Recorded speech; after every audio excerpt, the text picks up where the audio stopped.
ఇంకా సంక్రాంతిలో మూడవ రోజు కనుమ. ఈ కనుమ రోజున అంటే ఈరోజు చెప్పాలనంటే పశువుల పండగ అని అనుకోవచ్చు.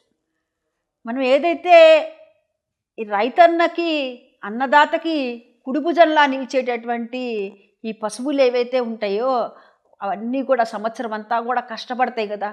అందుకు ఏం చేస్తారట యజమాని కృతజ్ఞతతో చక్కగా ఆ పశువుల శాల ఏదైతే ఉంటుందో దాన్నంతా కూడా ఆ యజమాని శుభ్రం చేస్తారట.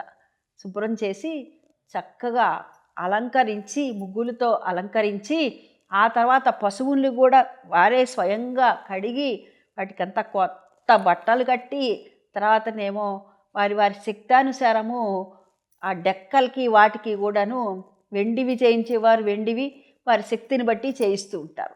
అంటే పశువుల్ని కూడాను అలంకరించడం, మనకి ఏదైతే సహకరించిందో ఈ గింజ రావటానికి సహకరించినటువంటి వెన్నుదన్నుగా ఉన్నటువంటి ఈ పశువులకి కృతజ్ఞత తెలుపుకునేటటువంటి రోజు అన్నమాట. వాటికి ప్రత్యేకంగా ఆహారాన్ని కూడాను వండి వాటికి ఆహారాన్ని పెడతారన్నమాట. అంటే ఇంకో మాట, కనుమ రోజున మరి ఏవి తినేటటువంటి వారు వారు తింటూ ఉంటారు. మరి మామూలుగా అందరూ ఏం తినాలంటే కనుమ నాడు మినుము తినాలి అని అంటారు.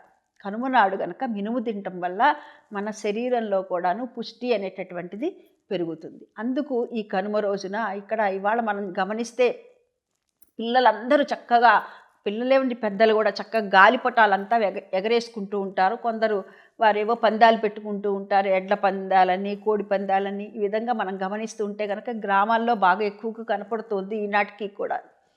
ఈ విధంగా చేయడం వల్ల ఏమిటంటే పరస్పరము ఎవరైతే ఉన్నారో సమాజంలో ఉన్నటువంటి నలుగురితో కలిసి ఐకమత్యం అనేటటువంటిది పెరుగుతుంది. వీరితో ఉన్నటువంటి అనుబంధం పెరుగుతుంది.